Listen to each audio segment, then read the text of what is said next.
There we Is this go. part of it?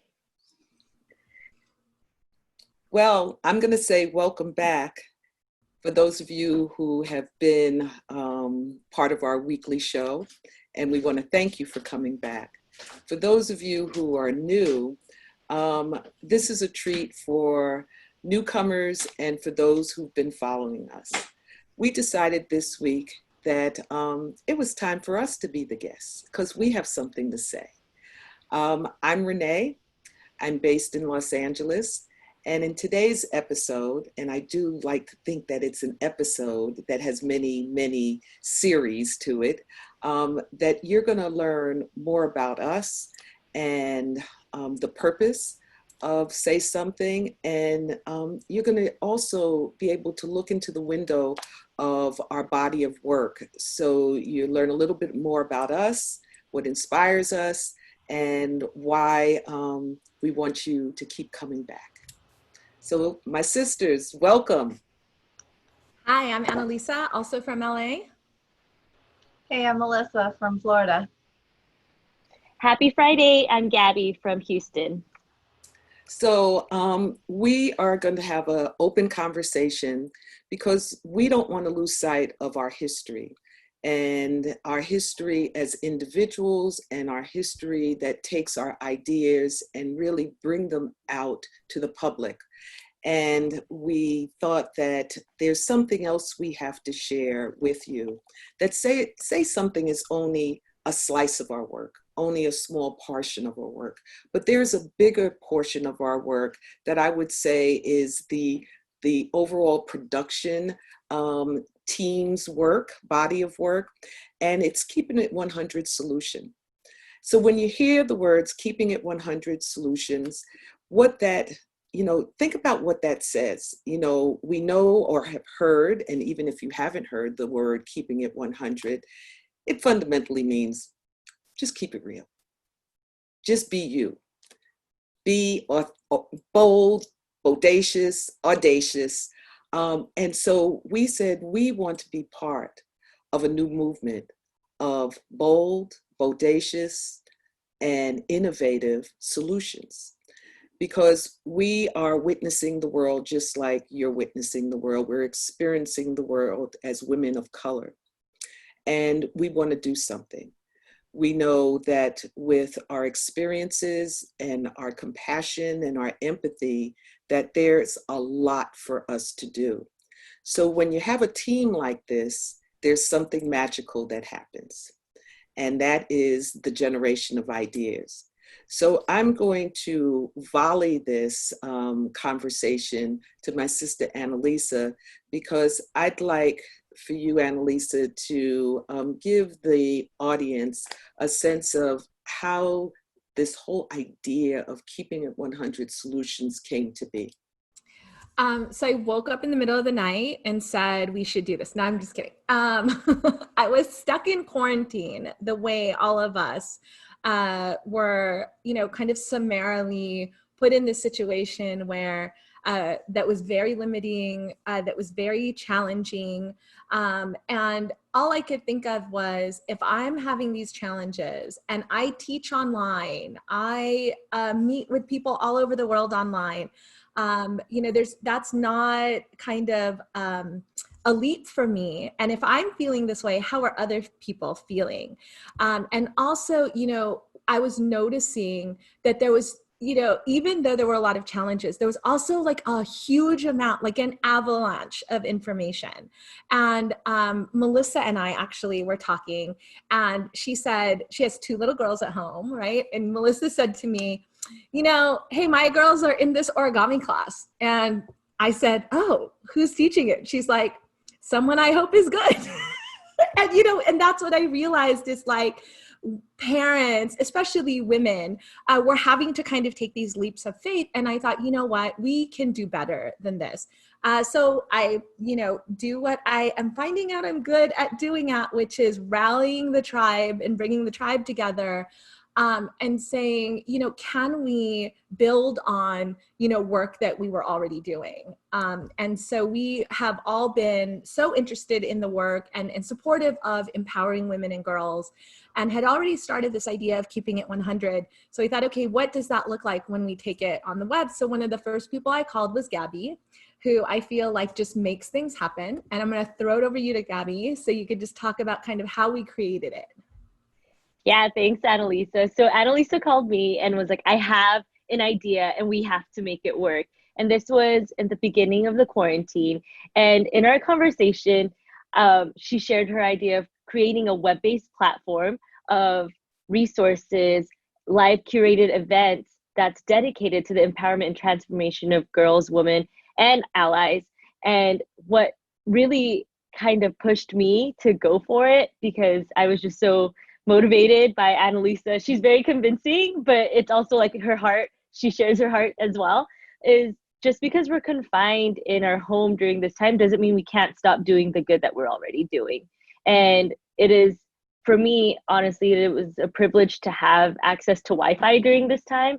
And so how can I use that privilege to help other communities and to help other people who were longing for connection and resources, because it is a bizarre time. This pandemic threw us off our schedules, but what Annalisa helped us do is she rallied the tribe and brought us together to do good.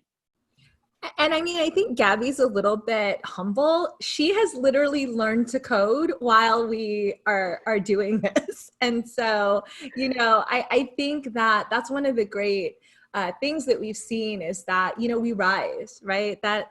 We hear that all the time, but we really do rise to get a need met. And, Melissa, if you talk a little bit, I mean, this really started because you were saying to us, look, there's a lot of parents out there that need something. So it's needs something in terms of like literally blocks in your day. Like, I need 30 minutes because I have a meeting. Can somebody do something with my children? Of course, online, and I will be within earshot, but I need somebody to do something with them to keep them entertained, to keep them engaged, maybe teach them something, or maybe just be social with them. But then I found out, like, as a parent, it's not just a block of time. It's sanity, it's mental health for me, mental health for them. It's coming together, it's finding new communities that you didn't engage with before. Sometimes you find different ways to connect with different people that you were connecting with before. But I also think that like, we're all in different places in life, and like, sometimes I'd call Renee and go, I don't know, I'm not going to find milk today. I'm not even sure if I'm going to find it this week. It's a scavenger hunt, and it's a never ending scavenger hunt. And it's a different time. So like, while I'm trying to find milk, I heard in California recently that you all can't find eggs while we were looking for chicken. I mean, it's really like a day by day, depending on where you are, what the time is, scavenger hunt of the last, how many months? I can't believe spring break is over. All I know is my kids came home from spring break and they are still here. Yeah, that's so true. What is going on? And now they're talking about schools beginning for us in 1 month from today. That's on the schedule. Well, we hope. We hope. So much has changed in the past 3 months, and even for us and Annalisa, calling on the tribe and calling on the tribe that was able to create this virtual community that just evolves from week to week. Because one thing that I've been noticing, first of all, and Melissa, you triggered this as I was hearing about the hunt for eggs, we're all over the country. And so what we get to understand is what's happening in Houston, in Texas, what's happening in Florida, in Orlando in particular, and then LA, California in general, and then our networks, which are spread all over the world. We get to have a real sensibility of how things are working or not working for whom, what people want. And I love the responsiveness. It's been so much fun to just see how we've been putting together the schedule and who we invite and the wisdom and the insights. But we're also keeping our ear close to the ground, and listening to what people need. And so I want you all to talk about, because I don't want to lose sight of how we built this. So could you all sort of tap into a memory Yeah. of, what was, it's been what, 11 shows so far? Yeah, I mean, it feels like years. I mean, that's like the thing years. about the quarantine. Very fast, but very slow. And when you were talking, Renee, this isn't a memory, one specific memory, but it's the question that that I've loved, right? So at some point during a show, one of us asks our guest, well, but what are you doing for you? Right? Because we've had some amazing guests, these past 11 weeks. It's been really beautiful to get to know them. But that question never fails to make our guests pause. And I think because, we've had these people on that are doing like really incredible work, very selfless work in many cases. And when you ask that question, they're kind of like, I take a nap. I mean, and their questions are, the answers also have really kind of fed my soul and made me think broader. We just had Dr. D who said to us, you need a self-care plan. And that blew my mind. Yeah. So I love that question. And, I tell you, each week it's connecting me back to my old reads and the poets and the songs. Oh, yes. And when you brought up self-care, who hasn't heard those words, radical self-care, and associate those words with Audre Lorde? And, it brings me right back to her quote where she says, caring for myself is not a self-indulgence, people. It's self-preservation. And that is an act of political warfare. Yes. You have to be strong and vibrant and ready for the struggle, for the fight, for the resistance, and for the movement. And yes. And so, this has been the power of what my sisters here have been doing. You've been activating, reawakening, and my soul in so many respects. But I want the audience to hear a little bit more about Keeping It 100 Solutions. I know it's easy to say, go to our website, but let's unpack that website for us. And because I think it tells a lot about what's trending for us and what we want people to know. Melissa, is there anything you'd like to highlight in terms of what are we doing? What are we about? Well, what are we about? That is a very interesting question because Annalisa just asked us, what would your title be? And I'm like, I still don't know. I've given her probably 5 and they're not right. They're not. Like, who am I?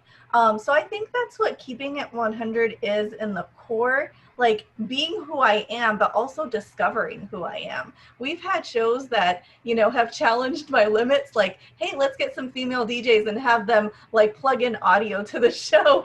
Okay, well, that's a little bit, that's the next level. That's, not just audio and visual for a person, but like bringing music into the show, bringing a different vibe, bringing a vibe that I'm familiar with that I usually don't hear all the time. So that's my memory. And it's the continued search to find my authentic self, to find who I am through other voices. Yes, I love that, Melissa. And in addition to that, like as I search, I'm on that journey with you, sister. Like as I search for that authentic self, even if our circumstances, we may be sheltered in place, I feel like my soul is kind of being liberated in place because as we connect with other people, like Renee brought amazing guests from the new 3Rs on Juneteenth, and I was learning more about liberation and also learning more about like what healing justice is. Like I'm learning, oh my goodness, this is all parts of me that's being activated during this time. And one of our actually like key things in our resources is we have different categories, and those categories, Annalisa and John, shout out to John who's helped us put this website together. And we meet every week to make sure that the resources are up to date. But these 5 categories, basic necessities, creative, learning, wellness, do good, these are all different aspects that we hope to kind of awaken in other people in our audience and whoever's checking out our website. I don't know if you want to add to that, Annalisa. Well, one of the things I just wanted to add is, Renee talked about kind of keeping our ear to the ground and being responsive. And I think that one of the things that we've been really successful at is, number one, like Gabby said, every week we're pushing out new content. And, when we started, we had 3 tabs on here. We had something, introducing who we were. We have this great, blog that we, where we talk to you every week, where we have all sorts of different people contributing. And then we had resources. And since then, starting just with that, we've built in these events. So not just Say Something, but other events during the week. Then we decided, with all the social unrest, people need places to talk. People need these brave spaces to be vulnerable and authentic and to plan action. And then after we were talking to, I think this was a couple of weeks ago, one of our guests said, yeah, I have created this business. And we said, you know what, now we need a marketplace for women to, be able to share their work. And then also we need a place like where we could take action. And so all of this has really come together like so beautifully, so organically. And it, in this kind of world of very contrived social and digital media, it's been, I think, so refreshing, not just for us, but for other people to be a part of community. And I think, Melissa was saying earlier before we even started, a lot of people feel alone and continue to feel alone. I want to hear a little bit more about taking action, because I think there's so many virtual communities, and I really want to highlight many of the special things that we've done. But what's the most recent take action? And I know what it is, and I was right there in the mix. You were leading it. But I'm going to just say, there's nothing like a youth march. There's nothing like a youth march. We were, even though, again, we're all over the United States, but Annalise and I are based in Los Angeles, and we had this wonderful opportunity to once again, as we all were witnessing all of the protests, and we were hearing the chants, we were seeing the signs, we were starting to hear from parents like Melissa, and, the challenges of how to tell their children what's going on, because in many cases, the parents were coming to really understand what's going on and why people were protesting. There's historical gaps in our knowledge. We weren't taught in our schools or in our families, and a lot of people weren't quite understanding the why. Mm-hmm. And so where we saw the void was, our youth are our best advocates and activists, but they have to be trained to be that. They have to see examples. So I have to say we have a consummate activist in our midst, and I'm gonna volley it over to her because Annalisa, tell them a little bit more about the coming of that particular action project. So I woke up in the middle of the night, and oh boy, that's a favorite one of you. We're waking up in the middle of the night. Right. Yeah, I mean, you have to, wake up with these ideas. No. I think it was, again, like this very organic thing in terms of wanting to be able to do something. And a need, right? Like, so this, thing that you mentioned earlier, Renee, like being able to fulfill a need. And I think that, to me, like mothers rule the world. So in my life, I have been able to help facilitate change because there is a mom, whether it be Melissa or my kumare Lali, who like called me and said, hey, my daughter who is 12 is obsessed with why there is so much injustice in Breonna Taylor's case. Specifically because she's a woman, because of, you know, all of these horrendous facts around the case. And I said, okay, what should we do? And then she said, yeah, we need to march, but safely and not like what's going on out there right now. And I want it to be all kids. And I was like, okay, we got to call the tribe again. And, you know, really called people like Dr. Deandra Bramond and her wife OT, who really just, we did this in 14 days. And like you said, Renee, across the country, right? So we have like Melissa and Gabby doing work virtually, you know, we have folks up north that are, you know, creating like PDFs to send us so that we could use them. And this mentorship of the youth, like the thing that I'm most proud of the website, of the march, is that we have managed to really stay true to our values. So when the four of us came together and said, hey, we need to put a march together, one of the things that we said was the youth have to lead us. And, you know, I think that was really apparent. You know, like Malia, who we had on our show, she was also there at the march. Beautiful. And just a footnote, we ended up with almost 300 young people and their families in the march. And we had the USC public service. Is it public service? No, public safety. Yes, public safety. Walking with us, you know, so symbolically, so much happened in that movement. But also it's the making of that particular march that I think was so special. And I'll never forget just that process of bringing the community together and how we did it so beautifully.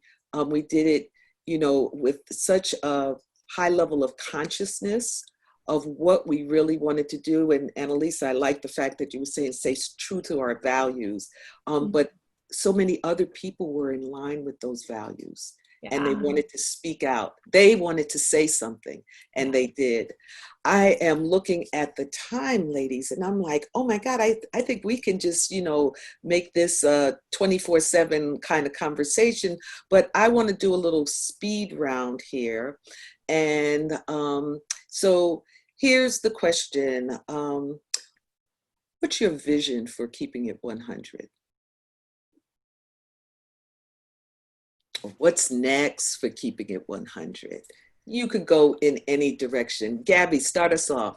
Yeah, I was just thinking about it as you were both sharing about the Youth March. And if you all look at pictures, it's on our website. You'll see Annalisa standing on a bench. You'll see Renee passing out posters. Like, it takes the community. And I think that was like our vision lived experience. You know, the vision is to make sure that our next generation is leading the way. They're one of our greatest teachers. And how can we create a safe space for them to lead the way? So one of my visions for keeping it 100 is really to create a safe space for communities, especially for our young folks. Melissa? I'm looking at y'all out there. I'm looking straight into the camera. I want the audience. I want people that are listening to us right now or in the future as you're listening to the recording, as we're sharing it. Remember, share, share, share. I want you to be more involved. I want to hear from you. So we're doing this, like, we love talking to each other. We get to do this on the regular, but we want to know what other people want. I want to hear more from the audience. I would like us to keep building this movement. And I think that movements are built on communication and action. And I would like to see more of that. I'd like to see how we can continue to support the communities that we bring together. And yeah, globally, you know me, I always have that international lens. We can't forget the global dimension of all of this because, you know, we're connected. to that global community in so many different ways. And so, yes, global community, we're reaching out to you right now. And so holler back at us. And, you know, for me, you said something earlier, Annalisa, and it's being true to our vision. And that just the name of our work, Keeping It 100 Solutions, I want us to be the creative solutions for what is needed. I want us to be responsive and adaptive. I want us to be able to just have a breadth of, I would say, from topics to ways of connecting with different communities to help them heal, to help people grow. I think it's multifaceted, and in many cases, there's no boundaries. And I want us to, you know, be able to activate this community just by being great listeners and not forgetting why we're doing this, you know, for women, for girls, and how do we keep affirming them, lifting them up, giving them a space. So it's all of that and then more. I want to keep on going, and let's see, to close it out, how are you keeping it 100? I love that question. I love it. Go for it. So you set a fire in me a couple of weeks ago when you mentioned radical self-care and Audre Lorde. I'm currently obsessed reading everything that she ever wrote. And I just finished reading a poem of hers where she says, let me not forget my terror because it makes me brave. And we talk a lot about healing, but I think that the point of healing is so that we can stay brave. And so that is how I am keeping it 100 this week. A lot of brave acts. Mm-hmm. I'm keeping it 100 by keeping my community alive. So reaching out, calling, texting, whatever I can do with the minimal time that I have.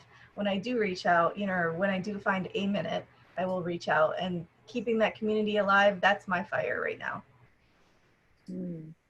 I'm keeping it 100 by staying connected to my why. I'm part of the Awaken Women's Workshop, and Annalisa every week pushes us to write, and a lot of the writing is what are our sacred dreams, and that's a lot about what do we believe in. So doing a lot of reflective work on that. I'm keeping it 100 by learning, loving, and leading. And for me, it's this constant awareness of the power of holding space for people. So I see us constantly holding and creating space for real talk, you know, real insights, real awareness, for that spark to happen for all of us. And so it's just such an inspirational space, and I don't want to lose this feeling right now, even though we have day jobs, but there's nothing like this. This is a sweet spot. So any more shout outs or things or one word that is on your mind as we are closing out? Yes. Now, out some comments. Hold on. And there's some comments in the chat. You want to go for it, Gabby? Yeah, so shout out to Deirdre. She said she's keeping it 100 by leaning into change and making the vision real, connecting with energy like our energy. As well as Genevieve says, hi, Dr. Smith-Maddox, and hi, Dr. Singh. She never thought she would say this, but she misses having class with both of you. Oh, thank you. All right. I just want to shout out to our brave host. You know, Renee, you help us structure and take this show and try to keep it 100, but keep it under 30. And so, so I appreciate that. And everyone really for supporting us. You know, I can't say enough how much it does take a tribe. And we really, so many people behind the scenes holding us up. Thank you so much. And in closing out, we just want to invite you to send us your ideas. Is there something you want us to do? Are there people you want us to have on the show? do you want to be on the show? Just let us know. So on that, we're going to say thank you, thank you, thank you. I'm going to close it out in my spiritual, mindful way and just say namaste. Thank you.